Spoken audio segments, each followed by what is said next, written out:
الحمد للہ رب العالمین والصلاة والسلام علی سید الانبیاء والمرسلین اما بعد فاعوذ باللہ من الشیطان الرجیم بسم اللہ الرحمن الرحیم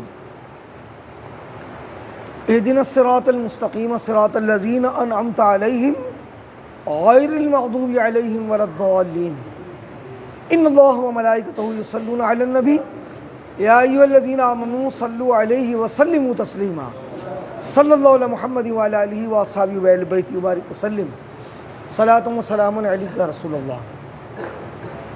سید عالم علیہ الصلوۃ والسلام کی سیرت طیبہ کا وہ حصہ جس میں میرے آقا کریم علیہ الصلوۃ والسلام سے متعلقین، آپ کے گھرانے کے لوگ، رشتہ دار اور آپ کی آل اولاد کا تذکرہ ہے، وہ ہمارا موضوع چل رہا ہے۔ گزشتہ روز ہم نے سید عالم علیہ الصلوۃ والسلام کی اولادیں اور پھر ان کی اولادوں کا تذکرہ کیا۔ یاد رہے کہ میرے آقا کریم علیہ الصلوۃ والسلام کا فرمان ہے کہ میں تمہارے درمیان دو بھاری چیزیں چھوڑ کے جا رہا ہوں، ایک قول کے مطابق اہل بیت اور قرآن، اور ایک قول ہے کہ اہل بیت اور میری سنت۔ اور یہ اس بات کی گواہی دیتی ہے، رسول خدا کے فرمان کی گواہی ہے کہ جب تک یہ دنیا قائم رہے گی اس وقت تک اہل بیت بھی رہیں گے اور قرآن بھی رہے گا۔ دیکھیں صحابہ کرام کی ذات، مقام صحابیت کیسے حاصل ہوتا ہے؟ جس نے ایمان کی حالت میں اللہ کے رسول کی صحبت اختیار کی، زیارت کی اور ایمان پر خاتمہ ہوا، وہ صحابی ہو گیا۔ لیکن صحابہ ایک وقت آیا کہ وہ اللہ کے رسول کے وصال کے بعد نہ تو کوئی دیدار کر سکا اور نہ کوئی مقام صحابیت پر پہنچ سکا۔ اس لیے میرے آقا علیہ الصلوۃ والسلام نے فرمایا کہ اہل بیت اور قرآن۔ اب اہل بیت چلے کس طرح؟ یہ سلسلہ جیسا کہ میں نے گزشتہ روز عرض کیا کہ اللہ کے رسول علیہ الصلوۃ والسلام کی آل جو چلی ہے وہ سیدہ کائنات فاطمہ الزہرا سے چلی ہے، اور یہ میرے آقا علیہ السلام ہی کا خاصہ ہے کہ آپ کی آل جو ہے وہ آپ کی بیٹی سے چل رہی ہے نسل، ورنہ دنیا کا یہ قانون ہے کہ نسل باپ سے چلتی ہے۔ اب آپ دیکھیں کہ امام حسن اور امام حسین میرے آقا کے نواسے ہیں، سیدہ کائنات کی اولادیں ہیں۔ اب امام حسین رضی اللہ تعالیٰ عنہ کے بیٹے شہید ہو گئے، اور کون رہا؟ امام زین العابدین۔ ان سے سلسلہ نسب چلا، اور امام حسن کے بیٹے حسن مصنع، یاد رہے کہ یہ بھی کربلا کے مارکے میں شامل تھے اور شدید زخمی ہوئے تھے، اور ان کے رشتہ دار ان کو لے آئے تھے اور ان کا علاج کیا، اور پھر ان سے نسل چلی۔ اور جیسے کہ میں نے آپ کو بتایا کہ یہ امام حسن کے بیٹے حسن مصنع کا نسب تھا، کہ جس سے عبداللہ شاہ غازی بھی ہیں، جس سے داتا علی حجویری بھی ہیں، اور حضور غوث اعظم بھی ہیں۔ یہ سب حسنی ہیں لیکن اولاد علی ہیں۔ اب اس طرف آئیں کہ امام حسین کے بیٹے جو رہ گئے امام زین العابدین، امام زین العابدین کے بیٹے امام محمد باقر، یا باقر کہہ لیں، باقر کے معنی پھاڑ دینے والا۔ ان کی اولادوں کا میں نے تذکرہ کیا اور ان کو روک لیا تھا۔ امام جعفر صادق، پھر ان کی اولاد امام موسیٰ کاظم، پھر امام تقی، امام نقی، علی رضا، امام مہدی تک سلسلہ۔ تو امام باقر جو ہیں، ان سے متعلق میں آپ کو کچھ معلومات دینا چاہتا ہوں کہ یہ اہل بیت کے امام ہیں، اور ان کا حسب نسب کتنا اعلیٰ ہے۔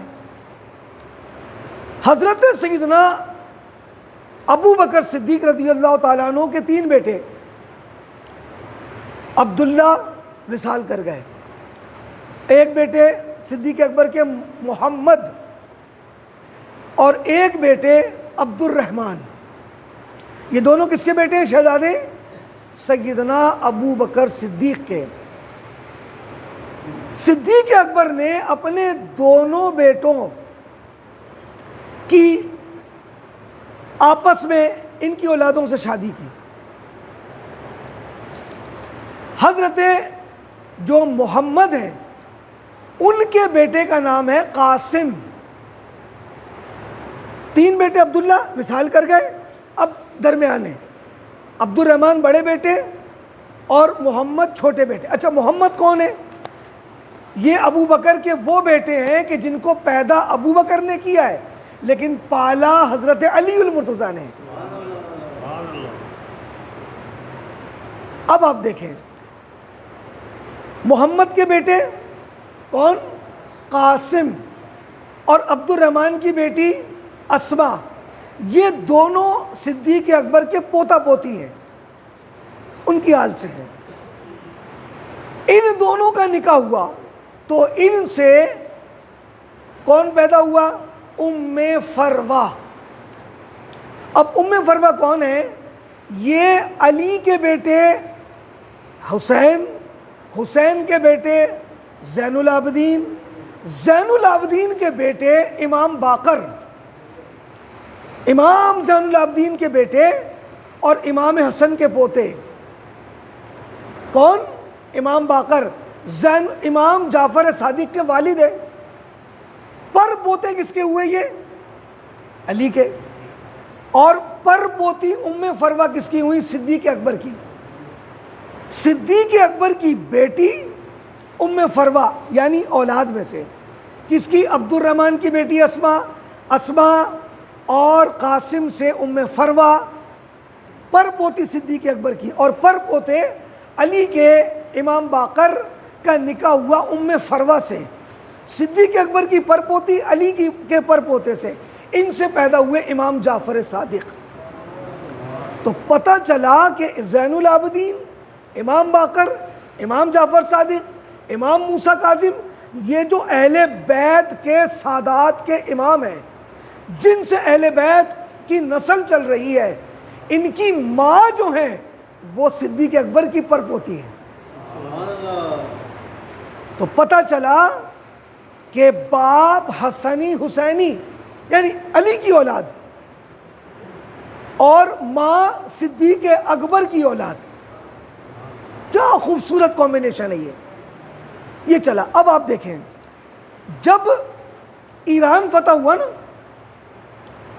تو بہت مال آیا فاروق اعظم کے دور میں اور بہت سارے قیدی بنائے گئے. ان میں شاہ ایران جو تھا کسریٰ، اس کی بیٹیاں بھی باندیاں بنا کر آئیں. ایک کا نام شاہ جہاں تھا تو فاروق اعظم نے کہا آج سے آپ شہر بانو ہیں. وہ شہر بانو جو ہے امام حسین کی زوجہ بنی جن کے بیٹے زین العابدین ہیں. شہر بانو کی چھوٹی بہن سے نکاح ہوا ابو بکر صدیق کے بیٹے عبداللہ ابن عمر سے، اور ان سے چھوٹی بیٹی کا نکاح ہوا صدیق اکبر کے بیٹے عبد الرحمن نہیں محمد جنہیں پالا علی نے تھا ان سے.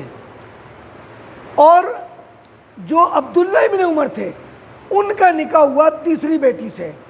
تو آپ دیکھیں کہ صدیق اکبر کی بہو، فاروق اعظم کی بہو اور امام حسین سے نکاح ہوا تو علی کی بہو، یہ تینوں بہنیں ہیں. تینوں بہنیں ہیں. ابو بکر کے بیٹے اور حضرت علی کے بیٹے اور فاروق اعظم کے بیٹے، ان تینوں کی جو ازواج ہیں وہ تینوں سگی بہنیں ہیں. اب ایک ماں بنی زین العابدین کی، ایک ماں بنی عبداللہ بن عمر کی زوجہ، تو ان کے جو بیٹے ان کی، اور ایک قاسم کی والدہ. یعنی پتہ چلا کہ حضرت قاسم اور صدیق اکبر کے پوتے، ابو بکر کے پوتے اور علی کے پوتے، ان کی جو مائیں ہیں یہ تینوں خالہ زاد بہن بھائی ہوئی ہیں. اچھا چونکہ ان کا زین العابدین سے نسب چلا ہے سادات کرام کا، تو ان کا چونکہ نکاح فاروق اعظم نے ضد کر کے کروایا کہ یہ ایک بادشاہ کی بیٹی ہے، امام حسین سے کہا کہ آپ نکاح کر لیں، آپ نے کہا کہ میں تو نہیں کرتا، تو کہا نہیں کر لیں، آپ بھی آل رسول ہیں، نبی زادے ہیں، آپ بھی شہزادے ہیں، وہ بھی شہزادی ہے، تو ایک شہزادی کا نکاح ایک شہزادے سے ہونا چاہیے۔ تو پتہ چلا کہ یہ جو سادات کرام کا درخت جو پھلتا پھولتا نظر آتا ہے پوری دنیا میں، اس درخت کو بویا کس نے ہے؟ وہ فاروق اعظم ہے۔ اس درخت کو لگایا کس نے؟ فاروق اعظم نے۔ تو کہنے کا مقصد یہ ہے کہ اہل بیت کے لوگ ہوں یا صحابہ ہوں، انہیں آپس میں جو ہے ان کا آپس میں گہرا رشتہ بھی ہے، تعلق بھی ہے، نسبی رشتے بھی ہیں اور محبت کے رشتے بھی ہیں۔ تو اللہ رب العزت ہمیں اہل بیت ہوں یا صحابہ ہوں ان کی سچی محبت عطا فرمائے، آمین بجاہ سید المرسلین وما علیہ الا البلاغ۔